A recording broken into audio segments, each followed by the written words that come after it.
right. We are back. We are live. Welcome back to your Everyday Rich podcast. Yeah.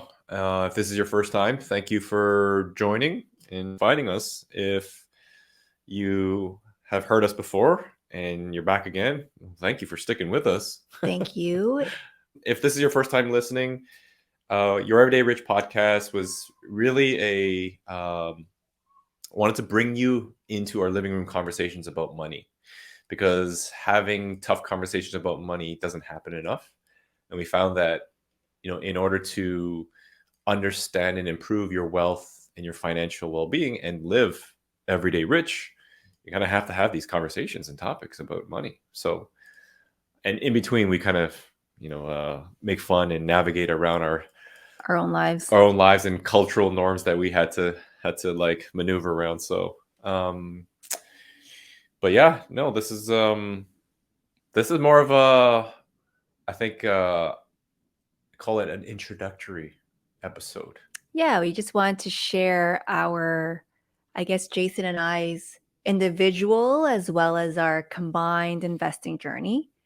With you guys, because I think a lot of these financial journeys, the thing about, they call it personal finance for a reason, is because it's personal, right? The financial literacy part, they're evergreen topics, right? Even though that things that people have brought up years ago, they still are the same. And there's some tweaks to it, but the personal finance, we wanted to add that personal touch to it here today, because you might be listening to the last couple episodes and be like, who the hell are these guys, right? Their names are not Jeff Bezos and Belinda Gates. Essentially, today we are just going to talk about ourselves. Yeah, that sounds... We're going to talk about ourselves. We're going to interview each other. Yeah, how's that? We're interviewing each other. So we're going to bring you back in terms of how we got started, right? How did we get started in our investing journey? Because you might be sitting there and be like, wherever you are, you might be like, how do I get started? Like, I haven't started yet, and it feels daunting. It can be. It can be. And that's the thing. We want to bring you through our journey of where we started and give you some context. So yeah. Let's dive into it, yeah? So how did you start? How did I start? Yeah. Man, you put me in the hot seat first? Yep. I don't think that's how we rehearsed this. Oh, okay. Do you want me to start? We don't rehearse this. No, we don't rehearse this. We don't have time to rehearse this. Yeah, how'd you start? I think when it comes down to it, I grew up in a very, I would call it traditional Asian immigrant, like Chinese Asian immigrant upbringing, right? In a family that was told to save and work very hard and be loyal, obviously, to your work, study hard, work, etc. In terms of the investing side, my parents were always good savers. Like, I think our parents' generations have always been good savers. And I want to share this with you in terms of give you some context, right? Because, that has instilled some good habits in myself. 100%.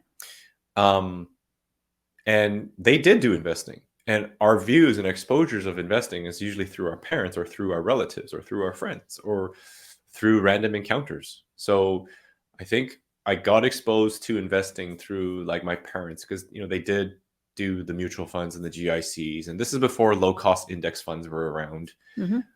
So I don't think it's to their fault. If anything, it's smart that they actually did something with their money. And that's where I started with. But really, in terms of true investing, was with the stock market, because the stock market, and I still believe it is still the most accessible asset class to get into of a form of investment.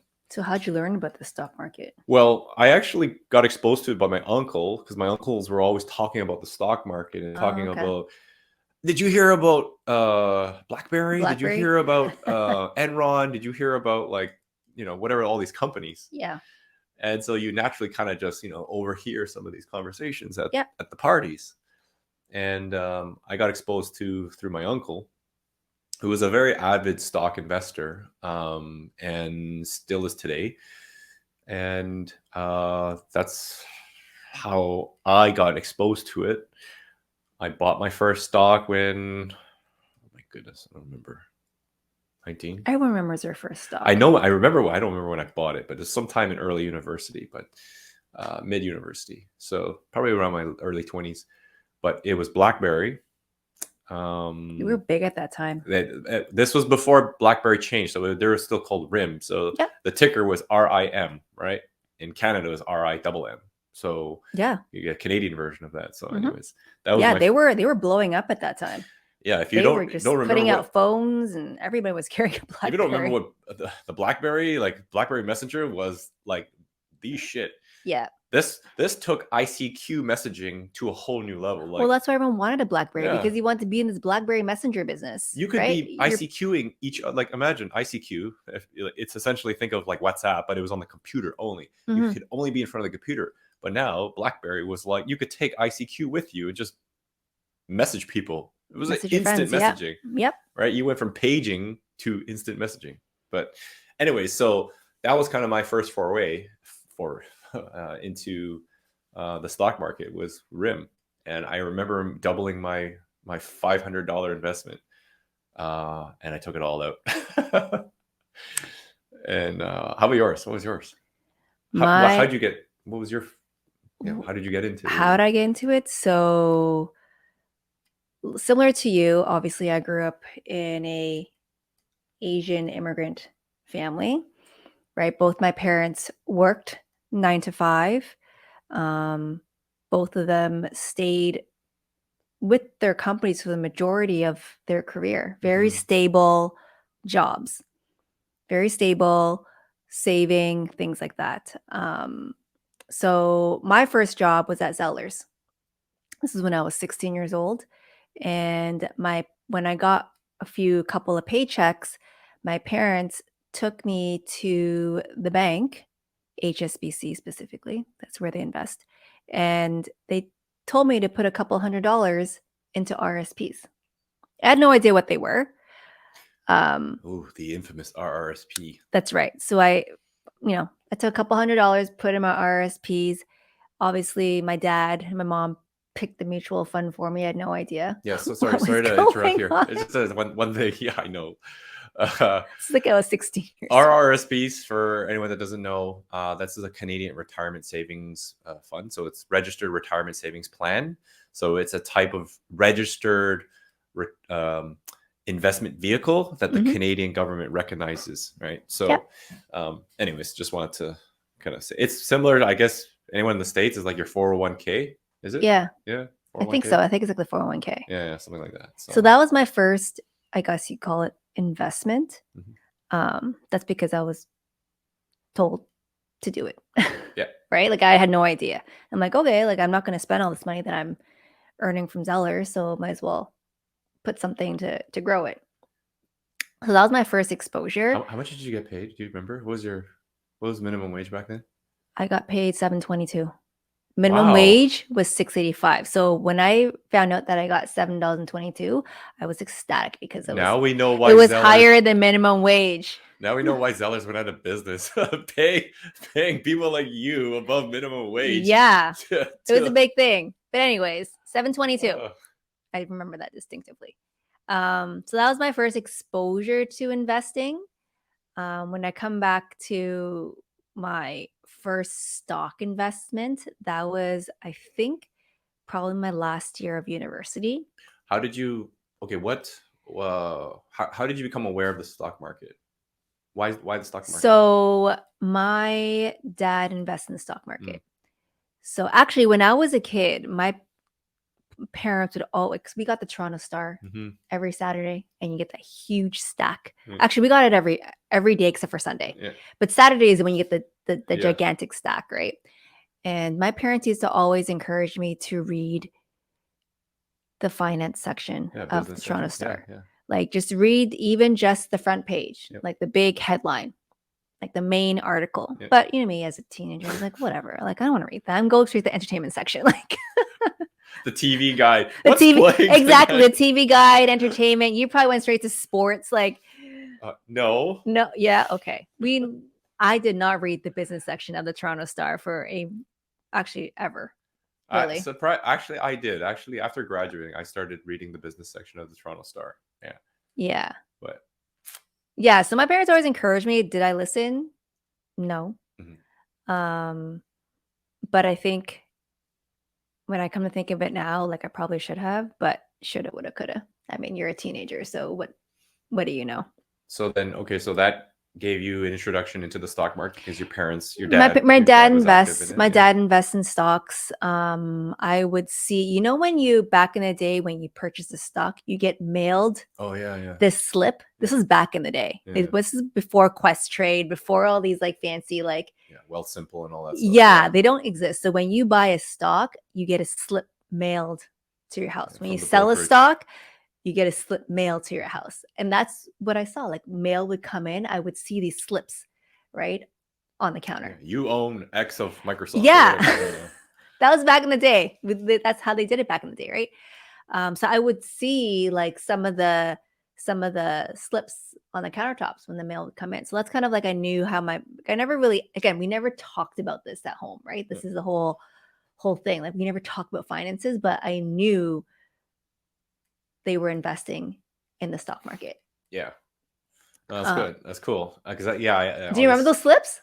I never got them because I invested it afterwards. And my parents never bought individual stocks. Yeah. Prior, I don't even know if they ever did, but yeah, I know. Yeah, I remember seeing like potash. I know, like... I know what you're talking about. Though. Yeah.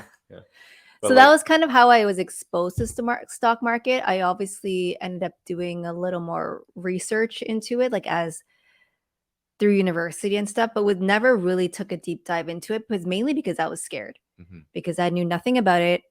I took Econ 102, which is Introduction to Macroeconomics at university. So I was exposed, and that was a great course because I actually was exposed to macroeconomics. Sure. Understanding monetary policies, fiscal policies, things like that. So that really kind of helped kind of give me a little more insight on the economy in general. And I started doing more research on the stock market. And the first one I came across was OptiNexon. And for people who know me personally, I am a chemical engineer. I studied at Waterloo. So I was exposed to a lot of the oil and gas industry. OptiNexon at that time is a company. They were doing what they called SAGD, which is steam assisted gravity drain, which is a technology used to extract in the oil sands. Anyways, I don't want to get into that rabbit hole. But anyways, I was exposed to oil and gas industry, and this is a company's doing big things at that time, and they were investing a lot of money in this technology that was, kind of in a way kind of new. So I invested in it. And just like you, I invested in it. I forget how much it was, but I know I made $400. Ooh, geez, hey.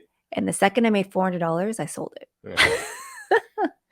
Which was amazing. I made $400. Like, grand scheme of things, yeah, it wasn't huge, but to me, it was huge. Yeah. To make $400 on your first stock investment, like that was a huge win for me. And you know what the cool thing is about that too is I remember when I sold RIM, right, on that, because there was some, I don't even remember what the news in the pop was, right? I remember that line, that Tupac line, right, in one of his songs is like, I made a G today, right? But you made it in a sleazy way. It's like, I did not make it in a sleazy way. And you realize that you put money into this vehicle and I didn't have to do anything. I literally, it made money. Right now, granted, we're not going to argue about the whole, stock market goes down and it's all these other things, but I think it goes to show you the power of, in terms of buying an asset, right? Investing into an asset. Yeah. That essentially can grow for you. Like, it just works when you're not working. Yeah. I didn't have to go to Zellers and work an 8-hour shift, right, to get that money. But I remember at that time when investing in that stock, I don't think I was thinking about long term or it was just really a experiment, to be honest.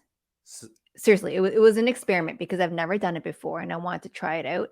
I think I put in like $400 into it, which was still a substantial amount of money for me at that time. When you're making $7 an hour, yeah. And then I came out with 8. So to me, that's a huge win. And I think it really showed, like you said, it just shows you how you can invest in something in a specific asset and you can make money off of it.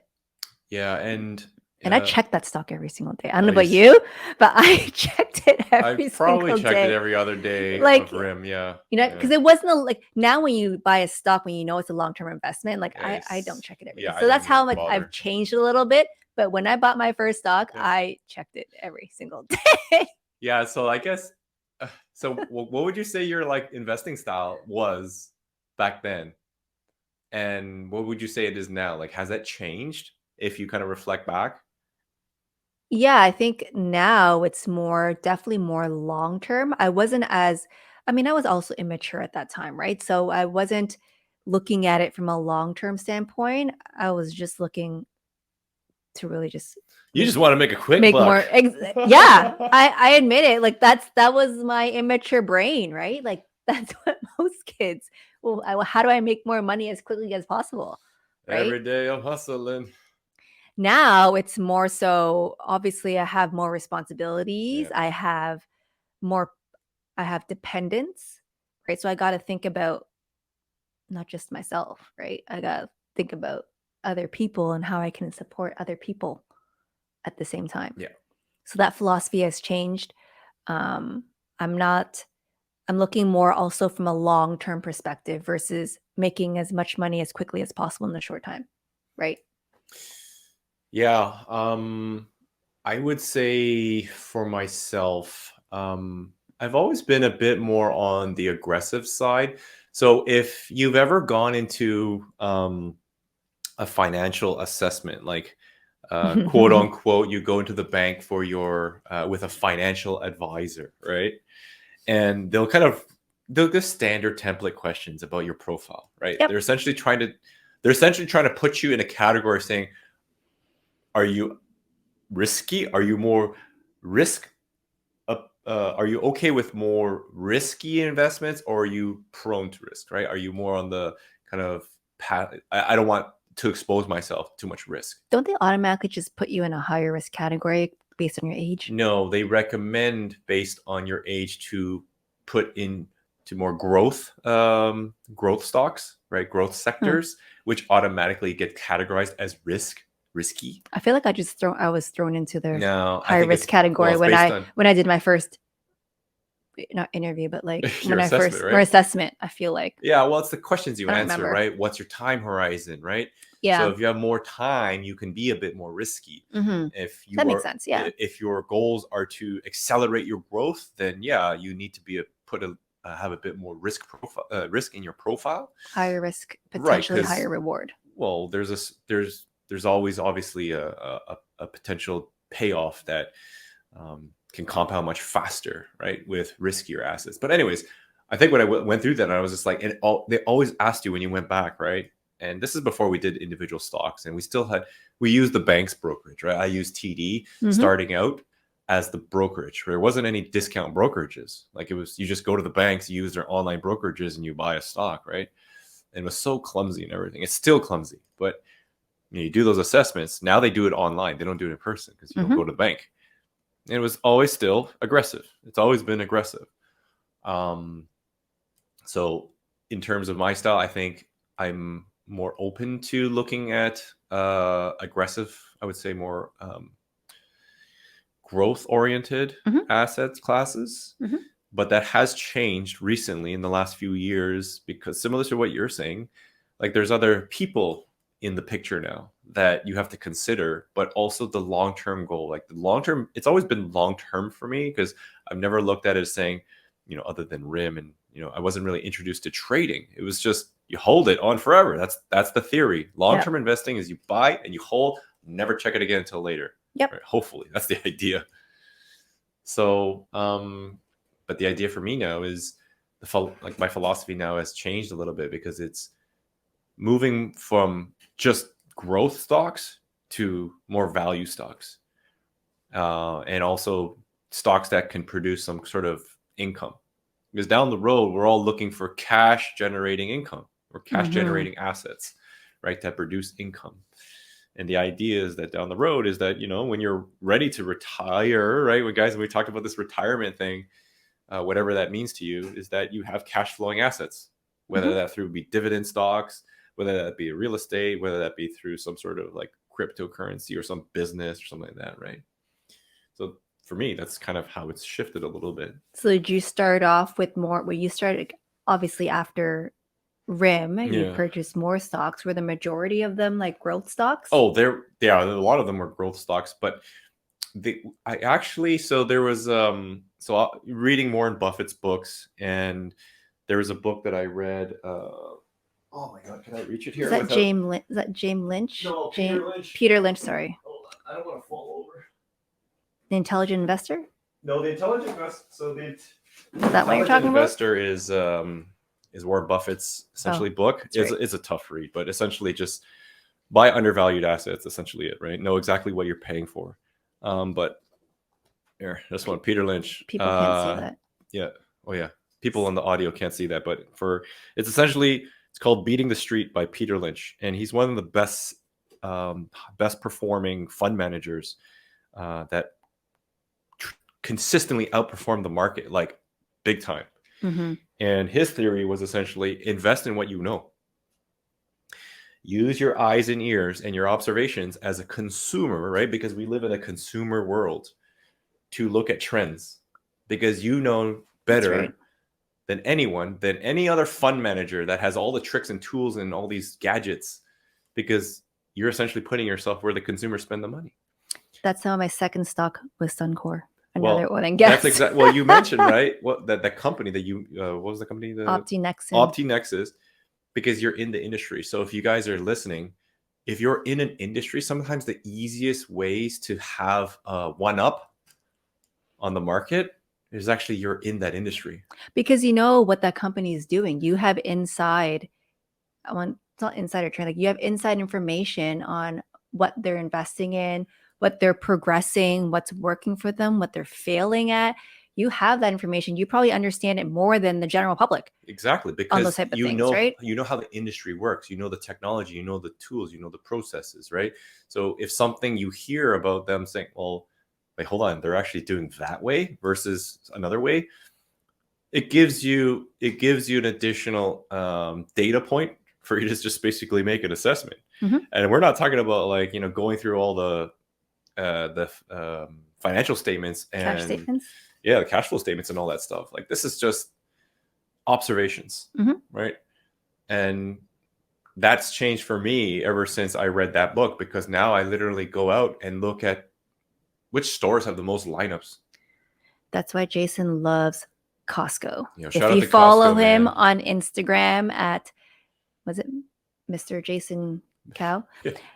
You will see he will always post about Costco. And that is why he loves Costco and owns Costco stocks. Yeah. This is not financial advice, so do not buy Costco, okay? Do not buy Costco. But I use that as kind of my gauging tool, right? Before I even look into the numbers, right? And like, I don't dive deep down into the numbers like a lot of value investors. Like they will go line by line and be like, yep, that's exactly the CAGR and that's exactly the PE ratio that it needs to be. And I think you should understand some of the fundamentals of what to look for when you're diving into the stocks. But for me, I just use my eyes and ears. I love going out and checking, but like, how long are the lines? How are the people feeling, right? Does consumer sentiment still feel very strong here? And you ask around. I give just another story. Like, remember before we were actually going to buy Amazon Prime? We were signing up for Amazon. So a few years, like several years ago, they rolled out Amazon Prime to Canada, right? And we were still one of the last few people, I remember, of our friends groups that had Amazon Prime. We were still, I was like, no, I don't want to pay money. I still get free shipping. And it was still like 2 days. It's still decent. But then one of my research tools, I remember reading this book, right? It was just, okay, go do your market research with your friends and who you know. And I asked 20 people. I still have the spreadsheet. I asked 20 friends If they had Amazon If Prime. they had Amazon Prime, and why'd they buy it? Mm-hmm. And everyone had it except one person. And because that person's super cheap. But I guarantee you that person has it now. But it was like, yeah, no, I like just convenience. It comes next day. Mm-hmm. It comes next day. And we were hearing about the rumors of same day shipping. Yeah. Right. And that convenience factor of technology, which was coming around, of Uber and of Uber Eats and this and all these things. I literally looked at it. I was like, okay, that's a really good sign. Right. It wasn't my only reason for buying Amazon, but that gave me very, very good confidence to go in knowing that, hey, this trend is still picking up, right? Mm-hmm. And what does that mean? That's an extra $100 for every person that signs up. Yeah. Multiply by how many users. And they never released Amazon, stock ticker AMZN, never released any of these numbers in their quarterly results, in their financial statements. So we knew that, like I knew that when they start releasing like Amazon Prime numbers and how many signups they got, it was just going to be huge. Mm-hmm. And it turned out every single quarter got bigger and bigger and bigger. So anyways, that was kind of some of the investing philosophy. Keep it really basic. Just invest in what you understand, invest in what you know, and keep it really straightforward. And I know I want to ask you this, right? There's obviously stocks that we've invested that have been not so stellar. And I can give you some of the examples of early on when I started. We're not all lucky of just picking stocks. And I think before you deep dive into like picking stocks, or you even consider the stock market, don't even think about looking at individual stocks. Stick to an ETF, which is index to trade, like an index fund, right? Low cost index fund that just follows the market, because the general theory is that the entire market can never go to zero. Facebook and Amazon can go to zero. The entire market cannot. The entire market cannot, right? So if you want to sleep at night, that's a really great way of doing it. Not investing advice, but it's just love a my prudent way. ETFs. Yeah, ETFs are so easy. They're simple. My favorite ETF, again, non-investing advice, my favorite ETF is VFV. It's like the Vanguard. Yep. Vanguard something. But it basically just follows the S&P 500. Yep. So historically, right, we know the S&P 500 increases over time. I think, was it 7-8% or something like that? Yep. So if you invest, I think it's 7-8%. If you invest in the VFV ETF, it just goes up with the stock market in time. Yep. Right? And honestly, I don't plan on taking that out till much later. Probably never. I don't know. We'll see. A long, long time. So it's just, the money's just sitting there and it's growing at 7 to 8%. Yeah. Obviously, it shrunk over the past couple months, but it doesn't really matter because I'm not taking out till like 20 years later. So it doesn't really matter what it's doing right now. Yeah. And that's the idea, right? So it's like, sometimes you can see our investing philosophy before, like, to go back where, I put money into highly speculative stocks before. I don't even know. I remember like this one time I was at work, and this is during the downturn.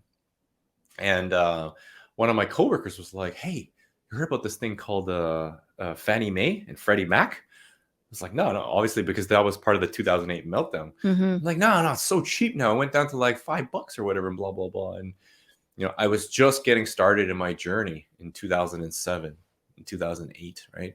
In terms of like stock invest, like really into it. And then someone was mentioning something, and, you're just dumb at that time. You're just like, yeah, I'll throw some money at it. Sounds cheap, right? And then I never saw that money again. It went to like pretty much $100, like a couple, not too much. It was like $1,000 or $2,000 or something like that, right? But like that was probably the dumbest thing I've ever done with a stock. That wasn't trading. Like in terms of, you go in this with an investment mentality, long-term hold, and I didn't even know what it was. I didn't know what they did, why it was cheap, how they made money, right? I do now, but those are the types of lessons that we learned going through this, where you don't take the advice of someone just because you think it's a hot tip, because it went against my investment philosophy. Like, do I even know what this is? Yeah. But I didn't read this book until much later, right? So you can see that obviously you don't know what you don't know. So, but I remember that was kind of one of the worst stock purchases I've made. Yeah. So Jason and I are quite opposite when it comes to investment style, which is, I guess, not a bad thing because we balance each other out. Like he said, he's definitely more riskier than I am.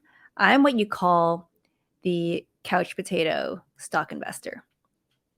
I'm not the one to look at charts all the time. Just is not my thing. Mm-hmm. So I like to invest in things where I know it's long term. I know it's a good buy, good fundamentals, and I'll buy it and then hopefully not look at it for like a couple of months. Yeah. Because I don't plan on, and if it's a red, that's okay. I don't freak out about it because I don't plan on taking it out till much later. I also really like dividend stocks. Those are my favorite. And shout out to dividends, man. Yeah.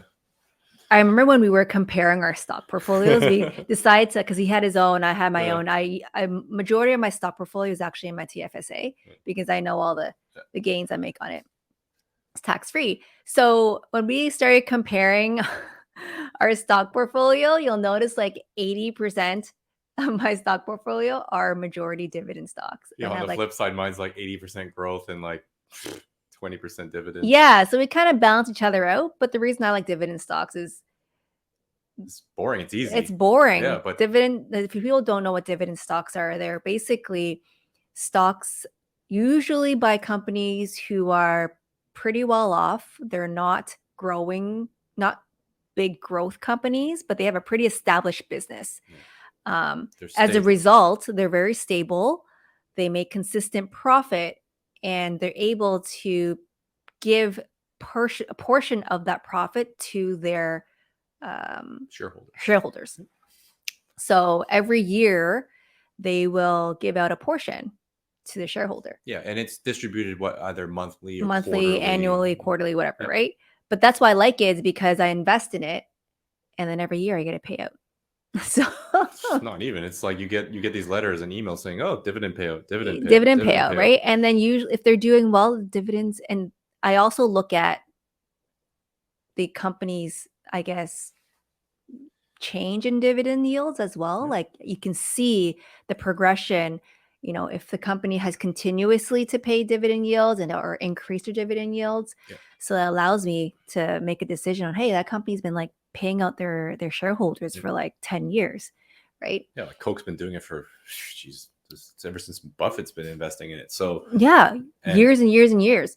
And that's the thing is that, Warren Buffett's dividend payout is bigger than some people's like some companies' annual revenue. Mm-hmm. Like it's something stupid. I think it was like $30 million and just 300 million. I don't even know what it is, but it's massive. Just dividends. And he doesn't do anything. He just collects dividend checks. Yeah. Right. And that may seem really small because I know there's, people are going to be like, well, I need $1 billion to make anything substantial. And it's like, okay, yeah, I get it. It's all relative, right? How many zeros you put in there. But if you build that up and you compound it over time, it gets to a that's bigger where number. The magic happens. And that's why I love dividends is when it gets to a certain point where that dividend payout, I don't actually take that cash.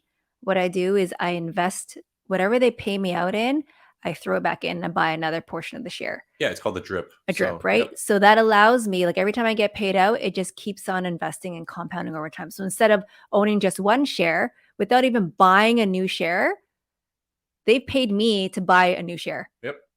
Yeah, right? I didn't put any of my own additional money to buy that second share. Like literally, they just paid me to buy another share. Yeah, and there's a caveat to that, right? That you need a specific amount of shares.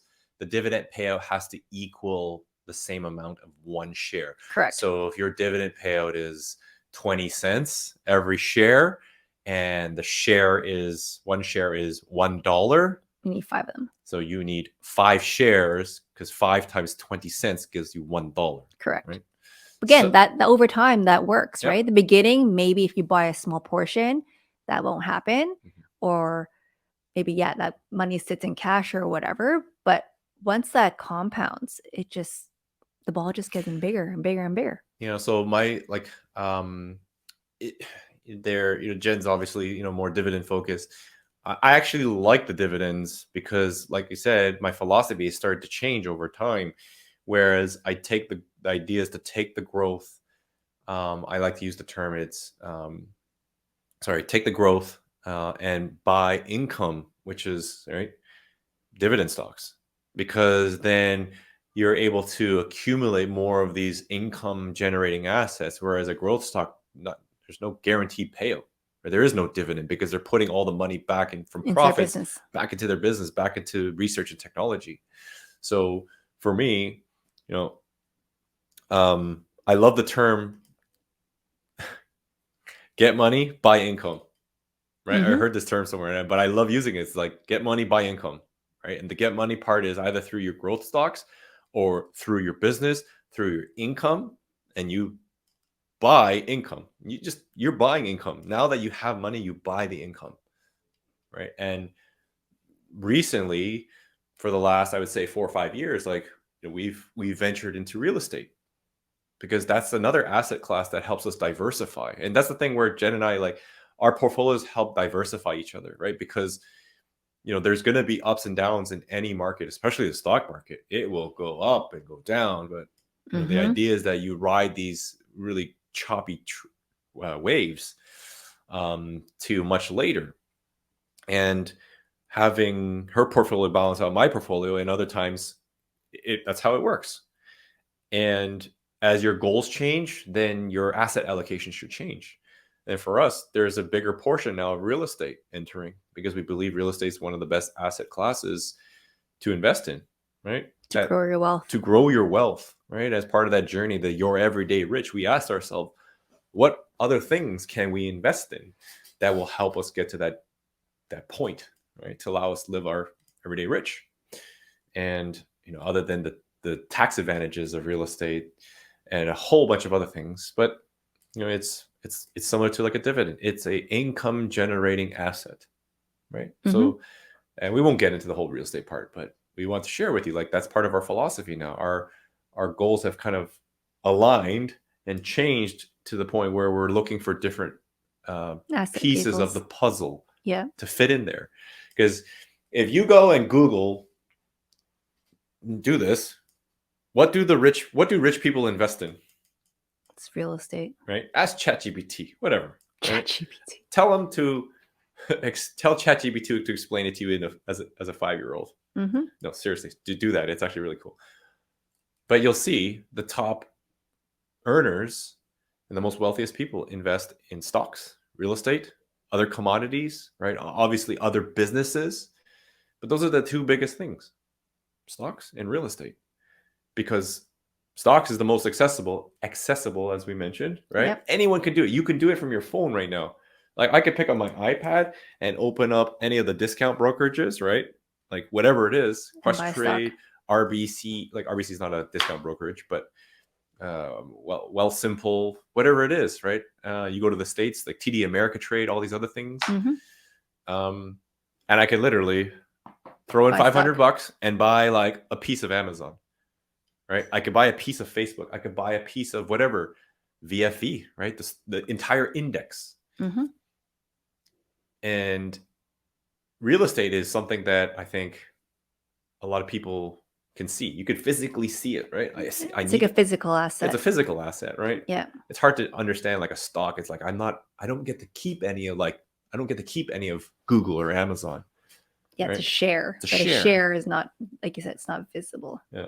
But I could see a house. I could touch an apartment building. I could touch land. I could walk on it. You can also touch gold. You can also touch gold. Yeah, there's all these things, right? And there's many different things: gold, silver, different precious metals. You can buy, which we do have invested into and purchased precious metals as part of that diversification. Right? It doesn't generate any income, but it's a store of value, right? It's more of a store of value.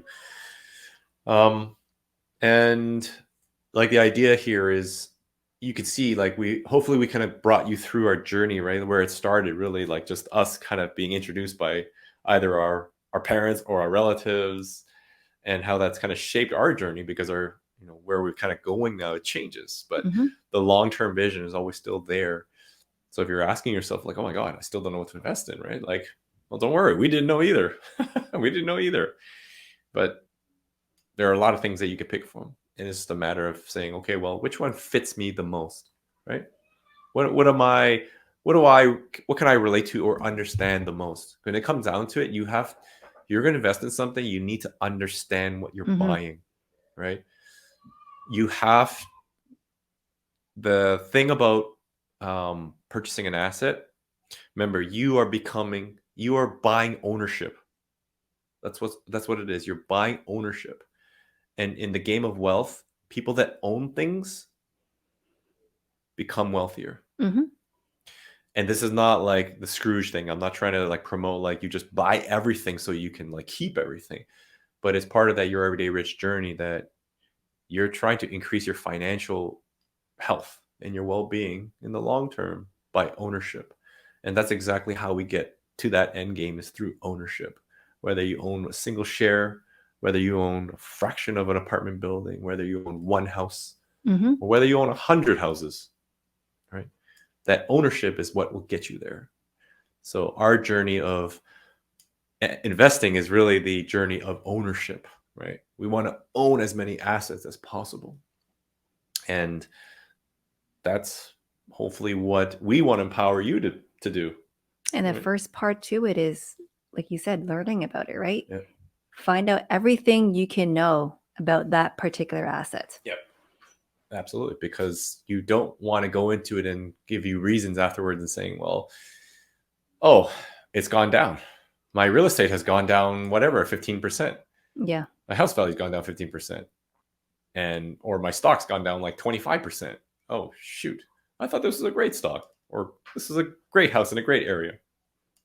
Well, stuff does ride cycles, right? Just know that. And you're going to make mistakes. Oh, absolutely. Yeah. We've made tons of mistakes. We still make mistakes. Like you can never guess. You can never guess the tops or the bottoms, right? And the idea is that, we've bringing you through this journey in our conversations so that you can hear about the things that we started with and the things that we're working on now and the mistakes that we've made, right? So that hopefully you don't repeat those. And you can take that and start your journey. Yeah, so I think before we wrap up here, we want to share with you kind of just where we started and where we are right now. Like our portfolio mainly consists of real estate and stock and some precious metals. And a little bit of Bitcoin. Yeah, let's not talk about crypto. Yeah. Bitcoin was always a speculation for me. I know, but there's a little bit of that too. Yeah.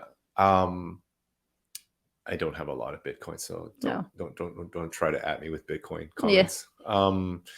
But the thing is that like these are all assets that we're trying to research, right? And the idea here is start somewhere, start slow, start small, and build that story up, right? Because you can't just put all your money into one basket and all of a sudden think it's just gonna like triple the next day, like our first lucky stock picks, right? Of RIM, Research in Motion, man. R.I.P. BlackBerry. Jeez, it's gone now.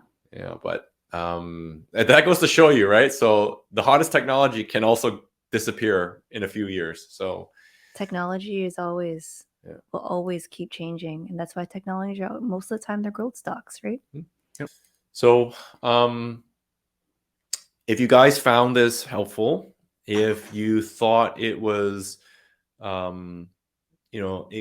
if it made you ask a question about like well, hey, about the stock market or about our story resonated with you, or you could now you kind of understand where you could potentially start your journey with, leave us a comment. We don't ask for anything, but the fee for us, please, is to leave a comment and rate us, because that's the only way to help other people find our journey, right? To help encourage these conversations, our living room conversations, so that they become part of your living room conversations, and then that spreads to everyone else, right? Because this mission of financial literacy needs to happen. Like it needs to go to everyone. Yeah. I don't care where you are and what you do. It's applicable. What's that? It's applicable to everybody. Everyone. Like everyone. And the more that you can empower yourself in your financial journey, the better off you will be. I believe me. Okay. Mm-hmm. Well, anyways, guys, thank you very much. Appreciate it. Stay tuned till next time. See ya. Peace. Everyday Rich podcast is presented solely for general informational, educational, and entertainment purposes. Any such information or other material should not be construed as legal, tax, investment, financial, or other advice. It is not intended as a substitute for the advice of a qualified professional.